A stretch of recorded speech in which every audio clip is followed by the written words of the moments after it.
What's up? It's your boy Roy back here with another video. Doing a two-parter this time.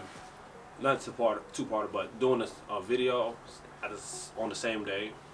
I'm just recording two at the same time. So, the next video that I'm going to do is going to be talking about the boots that I got. And so y'all don't know, if you skipped the last video, I talked about the cardo system that I had and the backpack that I had. And if y'all don't know what a cardo is, it's a comm system, communication system that you can use while riding on a bike using your helmet. But if you want to listen to that video or look at it and see what my thoughts about it was, you can go back on the playlist of the Garage Talk, and boom, it's there, okay? But let's get started. The boots that I decided to go with that my wife bought me yesterday, today is the 11th of January. She bought it yesterday, the 10th, which is the day after my birthday. We got it at JP Cycles. It is called the Street and Steel Kickstarter 2. See? And you can see the price. The price is $119.99, which is not bad. It's not bad at all. The quick specifications. I'm a size 12. For boots, I do run about like the same size, like size 12. Depending on if I need to let it go bigger, 13s. Ideally, if I got into 12 and a half, it would have been a little bit better because my right foot is bigger than my left foot. But that's fine. It happens. However, other than that though, I think I just got to break in these boots. But this boots feel very nice. Yeah, the size is 12. Some specifications. A little bit lengthy list, but not too much. 1.8 to 2 millimeter pebble full grain leather construction. This is full leather, which means that you go down in the slide, or if ever, it won't disintegrate the moment it hit concrete. I know y'all seen those videos where someone is wearing improper gear and they fall and you just see their foot and their leg and stuff just getting grated away like a cheese grater or whatnot. You don't want that, so get the proper footwear. This is high grip mini lug outsole, so the bottom of the boot. It is very grippy. I'm standing on carpet right now. Even when I was outside walking around a little bit, like my feet was not going anywhere, and I know that's going to translate on the bike because just feel like it has more grip than my Dr. Martens that I have, and those things got some good grips. And I used those Dr. Martens for the MSF course, which y'all saw before on the MSF course review.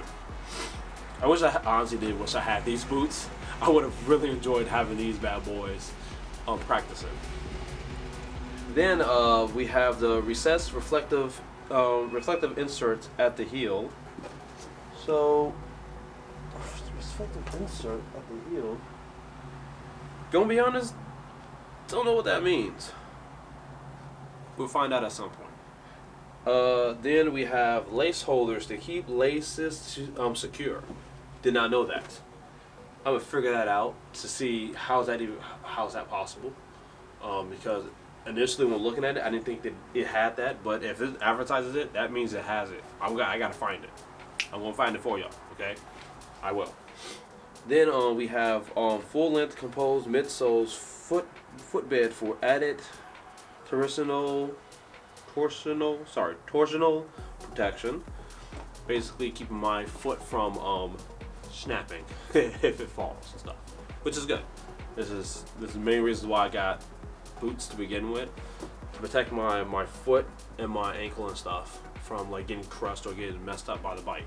Cause I don't want that. I'm going to need my feet.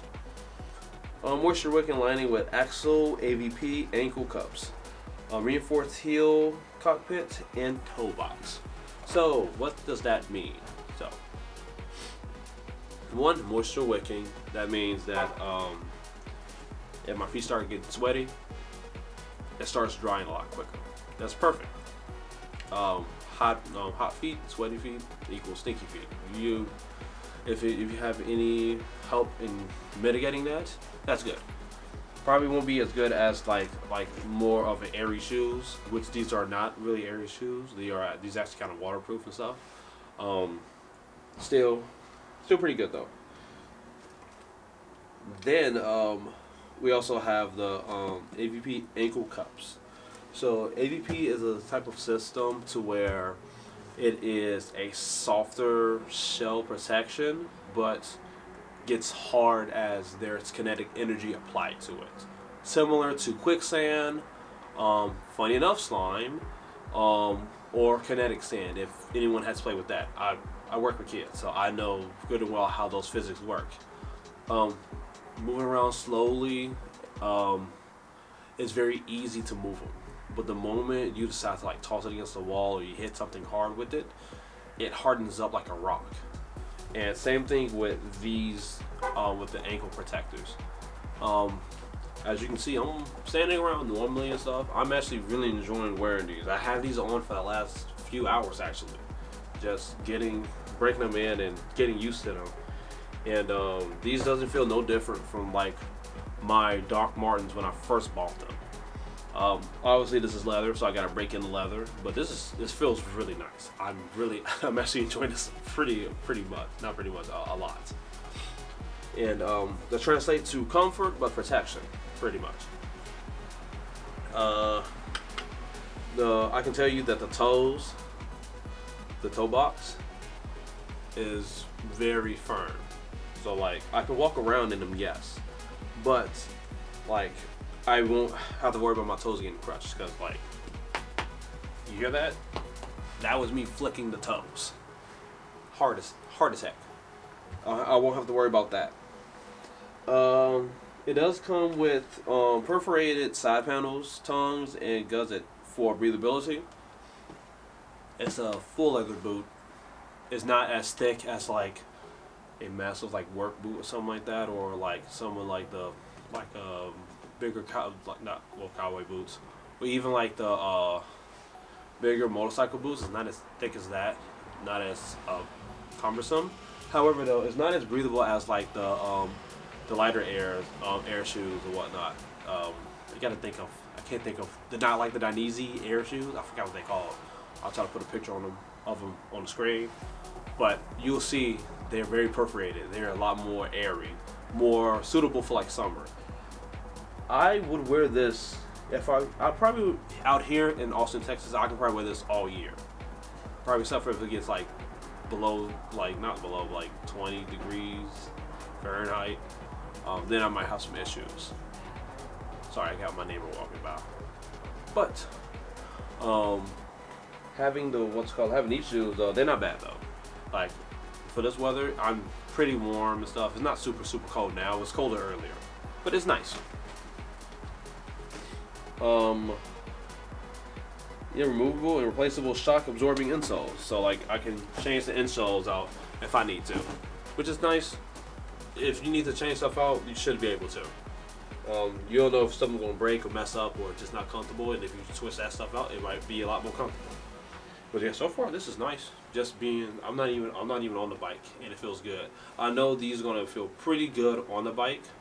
My only thing is they don't come with the how to put it. You know, like how there's some bike shoes that comes with like the extra layer of like padding for the shifting. It does come with that for the left side. It's fine. I spent like $119. It's totally fine. Well, my wife did, but it's totally fine. Beginner shoes. But yeah, that's the specifications and what the shoes are. I'm gonna show you photos and videos of like how it looks. You're probably gonna see my nasty. Well, the vacuum is not super nasty right now, but like it doesn't look the best because like the leaves are falling off and stuff like that. And yeah, but it is very nice. You'll be able to see like how it looks and stuff. It feels nice. I would say try on the shoes. I have big feet, so I normally wear it's sneakers 11 and a half to 12 for like normal sneakers. For these though, 12s are fine. My right foot is slightly bit tighter than my left. However, it still feels good. and I think this is going to break in pretty well. So yeah, that's my initial impressions of the Street and Steel Kickstarter 2s. I will do a more in-depth review once I actually start writing. It's going to be within the next few weeks, hopefully sooner, but I can't guarantee it right now. I got a lot of stuff I got to do, and not just that. I would definitely make time if I can. The other issue, I need my license. So I have already paid at the DMV, and I already got my temporary license. I just need the hard copy so I can actually rent the bikes out on Rider Share, so I can actually try out the different bikes and stuff.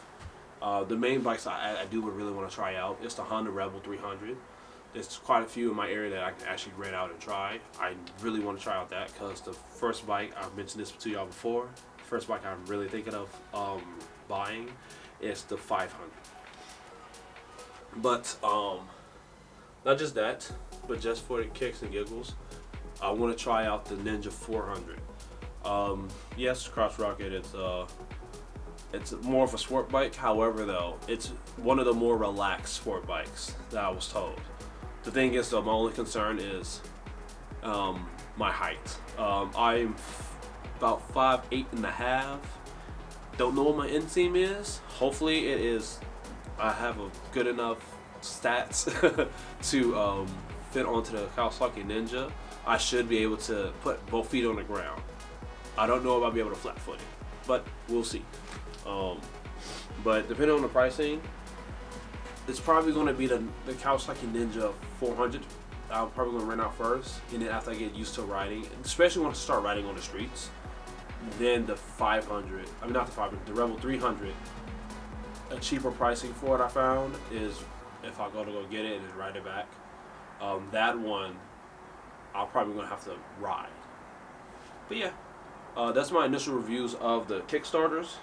I hope you all enjoyed. If you have any questions, let me know. Any other gear that you might want me to go over again, because this is my first time really reviewing motorcycle gears for the first time. Any questions about any specific stats that I forgot last time, or even like recommendations of bikes that I should look out for, because hey, I'm out looking for a bike. So any suggestions? Like I learned it, like a good example. I was watching Yemenu the other day. Moto Guzzi. Didn't know anything about them. I started searching them up, and hey, that looks pretty cool. He was talking about the Moto Guzzi V7. I think it's called the V7. Yeah, V7 Sport. That's what it was. He's actually doing a giveaway at the moment for that. The one that he showed was lime green. Very beautiful bike. Good characteristics. Something like that I would have never saw unless I'm like looking around and stuff and someone else mentioned it. So if you have any suggestions of what I should check out, try, or ride, or buy, let me know. But yeah, this is your boy Roy signing out for today. I'll keep y'all posted on how everything goes, and who knows, maybe the next video y'all see is me riding my bike or someone else's bike. Who knows? Alright. Peace. Y'all have a splendid night. Alright. Talk to y'all later.